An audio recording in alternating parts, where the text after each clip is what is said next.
Scalar quantity और vector quantity. पहले इसके बारे में समझ लेते हैं। स्केलर मतलब सदिश राशि, स्केलर मतलब अदिश राशि, स्केलर मतलब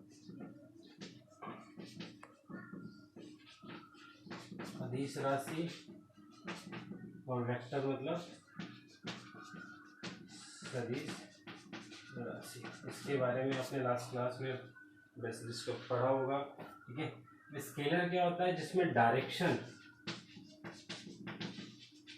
ठीक है, डायरेक्शन और मैग्नीट्यूड, जिसमें ओनली मैग्नीट्यूड हो, ठीक है, जिसमें ओनली मैग्नीट्यूड हो, मतलब डायरेक्शन बताने की आवश्यकता ना पड़े, ऐसी क्वांटिटी को स्केलर क्वांटिटी कहा जाता है। ठीक है। और वेक्टर क्वांटिटी के अंदर जो वेक्टर्स क्वांटिटी होती है, वेक्टर क्वांटिटी के अंदर डायरेक्शन के साथ साथ, ठीक है, डायरेक्शन के साथ साथ में मैग्नीट्यूड के साथ साथ में क्या क्या इन्वॉल्व होती है? Magnitude plus direction. ठीक है। मैग्नीट्यूड के साथ में क्या इन्वॉल्व होती है? डायरेक्शन। अब एक्चुअली मैग्नीट्यूड होता है क्या है? मैग्नीट्यूड का मतलब होता है किसी की भी कुछ ना कुछ वैल्यू, मतलब पूरे ब्रह्मांड में अगर कोई ना कोई चीज है तो उसकी कुछ ना कुछ वैल्यू होगी। अगर वैल्यू होगी तो वो उसमें क्या होगा? मैग्नीट्यूड होगा। अगर मैग्नीट्यूड हो तो वो सारी क्वांटिटी स्केलर तो है ही सही, लेकिन मैग्नीट्यूड के साथ में अगर डायरेक्शन आ जाए तो उसको अपन बोलते हैं वेक्टर क्वांटिटी। ठीक है। तो जो डिस्टेंस, अब जो डिस्टेंस अपन ने पढ़ी, डिस्टेंस कैसी क्वांटिटी है? स्केलर क्वांटिटी है। क्यों है? क्योंकि उसमें डायरेक्शन बताने की आवश्यकता नहीं पड़ती है। ठीक है। जितनी भी बस, ट्रेन, गाड़ी चलती है वो क्या ट्रेवल्स करती है?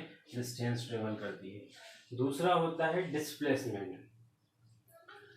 किसी स्पेसिफिक डायरेक्शन में जो डिस्टेंस ट्रेवल होती है, मान लो कोई स्पेसिफिक डायरेक्शन ले ले, जैसे इधर घूम के गया, घूमने की बजाय अगर अपन एक सीधी डायरेक्शन में चले जाए तो किसी स्पेसिफिक डायरेक्शन में चली गई दूरी क्या कहलाती है? डिस्प्लेसमेंट कहलाती है। मतलब किसी स्पेसिफिक डायरेक्शन में, मतलब इसमें डायरेक्शन इन्वॉल्व हो गई, ये उसकी लेंथ क्या हो गई? मैग्नीट्यूड, और साथ में क्या हो गई? डायरेक्शन इन्वॉल्व हो गई, तो ये दोनों क्या कहलाएंगे? ये मैग्नीट्यूड के साथ डायरेक्शन, तो इसमें क्या हो गया? वेक्टर क्वांटिटी हो गई। ठीक है। और डिस्प्लेसमेंट मतलब क्या हो गया? किसी स्पेसिफिक डायरेक्शन में चली गई दूरी क्या कहलाती है? डिस्प्लेसमेंट। सपोज मान लो कि कोई ए पॉइंट है, यहाँ से कोई ऑब्जेक्ट चलना स्टार्ट हुआ और घूमकर पूरा चक्कर लगाकर कहाँ पहुंच गया? यहाँ पर, ये बी पॉइंट पर। तो इसका डिस्प्लेसमेंट कितना हो गया? डिस्टेंस तो अपन निकाल सकते हैं। अब पूरा सर्कमफ्रेंस ऑफ सर्कल कितना होता है? 2πr। ये उसकी क्या कहलाएगी? डिस्टेंस। ठीक है। लेकिन डिस्प्लेसमेंट इसका कितना हो गया? चलकर आया, अब स्पेसिफिक डायरेक्शन में चली गई दूरी तो यहीं पर है, मतलब डिस्प्लेसमेंट कितना हो गया? 0। मतलब डिस्प्लेसमेंट क्या हो सकता है? जैसे डिस्टेंस 0 नहीं हो सकती, नेगेटिव नहीं हो सकती, हमेशा क्या होती है? पॉजिटिव हो सकती है। वैसे डिस्प्लेसमेंट क्या हो सकता है? 0 भी हो सकता है। अगर इस डायरेक्शन में अपन चल रहे हैं और मेजर इस डायरेक्शन में कर रहे हैं तो डिस्प्लेसमेंट नेगेटिव भी हो सकता है और डिस्प्लेसमेंट 0 भी हो सकता है। ठीक है। और डिस्टेंस के बराबर है। कोई ऑब्जेक्ट स्ट्रेट लाइन मोशन कर रहा है, सपोज ये ए पॉइंट है और ये बी पॉइंट है, वो बोले कि इसका डिस्टेंस डिस्प्लेसमेंट निकालो तो सेम निकलेगा, क्योंकि स्ट्रेट लाइन मोशन है, सेम डायरेक्शन में चल रहा है, इसलिए स्ट्रेट लाइन मोशन के अंदर डिस्प्लेसमेंट और डिस्टेंस दोनों सेम होते हैं।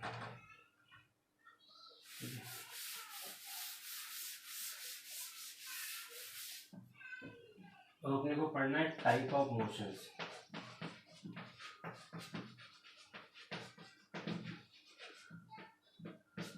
कितने टाइप के मोशंस होते हैं? ठीक है।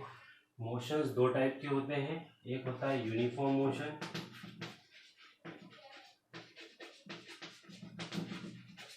पहला, और दूसरा होता है नॉन यूनिफॉर्म मोशन। ठीक है। पहला कौन सा है? यूनिफॉर्म मोशन का।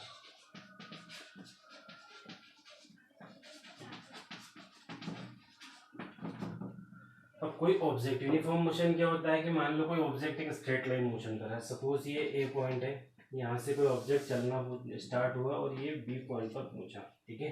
अब मान लो कि यहाँ पर 0 सेकेंड से स्टार्ट हो रहा है और पहले सेकेंड के अंदर, मतलब पहले 5 सेकेंड के अंदर ये ऑब्जेक्ट कितना चला? 10 मीटर चला। ठीक है। फिर अगले 5 सेकेंड के अंदर कितना चला? 10 मीटर चला। फिर अगले 5 सेकेंड के अंदर कितना चला? 10 मीटर चला।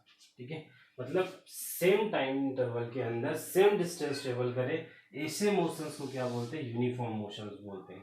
ठीक है, सेम टाइम इंटरवल के अंदर सेम डिस्टेंस ट्रेवल करे, ऐसे मोशन को कैसा मोशन बोलते हैं, यूनिफॉर्म मोशन बोलते हैं। ठीक है, अब जैसे कोई सी भी चीज़ें अगर अपन ने फिक्स कर ली एक यूनिफॉर्म मोशन, जैसे गाड़ी राउंड घूम रही है, एक यूनिफॉर्म मोशन कर रही है, मतलब सेम टाइम इंटरवल के अंदर सेम आवर्स होते हैं 60 सेकंड के अंदर, तो वो क्या होगा, वो जो क्लॉक्स घूम रही रोटेट हो रही, तो वो पूरा डिस्टेंस जो हो रही है, लोग जो डिस्प्लेसमेंट जो डिस्टेंस ट्रेवल कर रहे हैं वो सेम ट्रेवल कर रहे हैं। ठीक है, तो सेम टाइम मतलब 5 सेकंड 5 सेकंड 5 सेकंड 5 सेकंड में 10 मीटर, 5 सेकंड में 10 मीटर। अपन ने गाड़ी ली, गाड़ी को एक फिक्स रेस पर स्पीड पर कंटिन्यूसली हाईवे पर अपन ने स्ट्रेट कर लिया और चल रही थी, ऐसे मोशन को यूनिफॉर्म मोशन बोलते हैं। ठीक है, तो दूसरा मोशन होता है नॉन यूनिफॉर्म मोशन।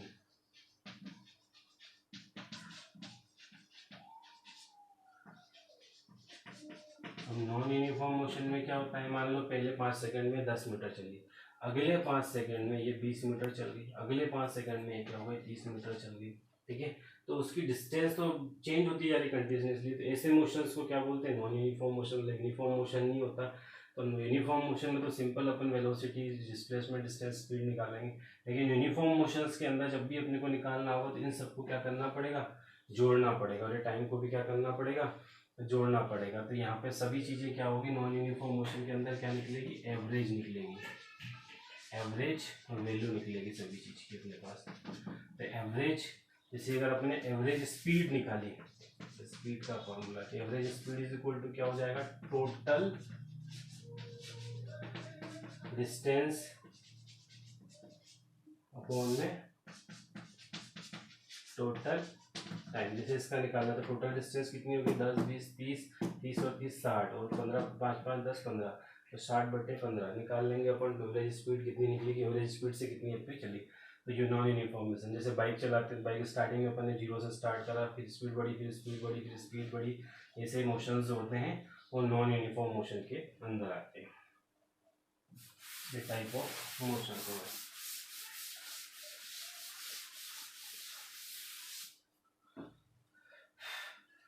अपन डिस्टेंस डिस्प्लेसमेंट पढ़ लिया है। ठीक है, तीसरी टर्म होती है speed.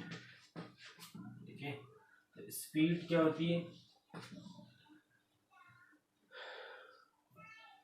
The rate of change of distance. ठीक है, जो अपन ने डिस्टेंस और डिस्प्लेसमेंट करा, जो डिस्टेंस है उस डिस्टेंस को काय से डिवाइड कर दो, टाइम से, तो क्या बन जाएगी, स्पीड।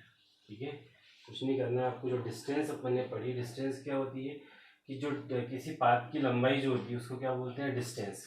ठीक है, तो पाथ की जो लंबाई होती है, जो डिस्टेंस ट्रेवल हो रही है किसी एक टाइम इंटरवल के अंदर, मान लो किसी एक टाइम इंटरवल के अंदर, अगर मान लो ए ऑब्जेक्ट है और यहाँ पर इसको इस ऑब्जेक्ट चलना स्टार्ट हुआ और ये बी पॉइंट तक पहुँचा। ठीक है, अब यहाँ पहुँचने में उसको 5 सेकेंड लगे और ये 5 सेकेंड में 30 मीटर चला। ठीक है, 15 सेकेंड के अंदर ये 30 मीटर चला। तो अब बताओ कि इसकी स्पीड कितनी होगी, कितनी स्पीड से ये चला। तो अपने को स्पीड काउंट करनी है, तो स्पीड निकालने के लिए क्या करा कि जो टोटल डिस्टेंस ट्रेवल हो रही है, तो डिस्टेंस कितनी थी अपने पास, 30 मीटर, और टाइम कितना था अपने पास, 15। तो अपने पास कितनी आ गई यहाँ पे 2। तो इसकी स्पीड कितनी हो गई, 2 मीटर पर सेकेंड।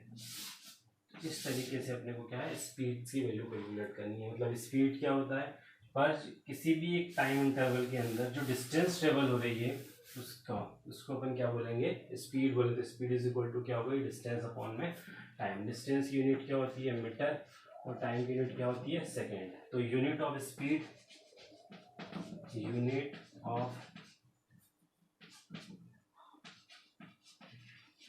स्पीड क्या होती है, मीटर पर सेकेंड। अब जैसे डिस्टेंस किसी क्वांटिटी थी, ठीक है, क्वांटिटी ऑफ स्पीड, डिस्टेंस किसी क्वांटिटी थी, स्केलर, तो स्पीड भी किसी क्वांटिटी होगी, स्केलर। ठीक है, यूनिट हो गई, सी हो गई। अब स्पीड जो अपन ने पढ़ी थी यूनिफॉर्म नॉन यूनिफॉर्म। ठीक है, तो टाइप ऑफ स्पीड्स, अगला पॉइंट, टाइप्स ऑफ स्पीड। ठीक है। तो टाइप ऑफ स्पीड, कितनी टाइप ऑफ स्पीड होती है? 4 टाइप की स्पीड होती है। कौन कौन सी? एक तो अपन ने अभी पढ़ी यूनिफॉर्म, ठीक है, दूसरी नॉन यूनिफॉर्म, तीसरी एवरेज, और चौथी होती है इंस्टेंटेनियस स्पीड, ठीक है। इसके बारे में अपन ज़्यादा नहीं पढ़ेंगे, ये अपन 3 के बारे में पढ़ेंगे। जब सेम टाइम इंटरवल के अंदर सेम डिस्टेंस ट्रेवल करें तो ऐसी स्पीड को अपन क्या बोलेंगे? यूनिफॉर्म स्पीड बोलेंगे। अब सेम टाइम इंटरवल के अंदर सेम डिस्टेंस ट्रेवल करें ऐसी स्पीड को क्या बोलेंगे? अपन नॉन यूनिफॉर्म स्पीड बोलेंगे। और जो नॉन यूनिफॉर्म स्पीड आएगी वहाँ पर अपने को स्पीड कैसे निकालनी पड़ेगी? एवरेज स्पीड निकालनी पड़ेगी, ठीक है। और इंस्टेंटेनियस मतलब किसी एक स्पेसिफिक पॉइंट के ऊपर इसकी स्पीड निकालना, वो इंस्टेंटेनियस स्पीड होते हैं। इसके न्यूमेरिकल्स, ठीक है, इनको पढ़ना है, लर्न करना है, ठीक है। इनके डेफिनेशन, इनके फॉर्मूले याद रखना है, सारी बेसिक चीज़ें। आपको डिफरेंस क्वेश्चंस में आपको बताना है, डिफरेंस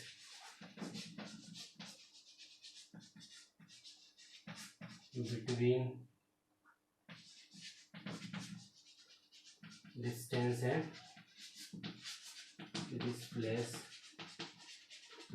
एंड दूसरा, define the terms, define the following terms। कौन कौन सी? डिस्टेंस, डिस्प्लेसमेंट, ठीक है, और स्पीड, ये सबको आपको डिफाइन करना है, लिखना है, ठीक है।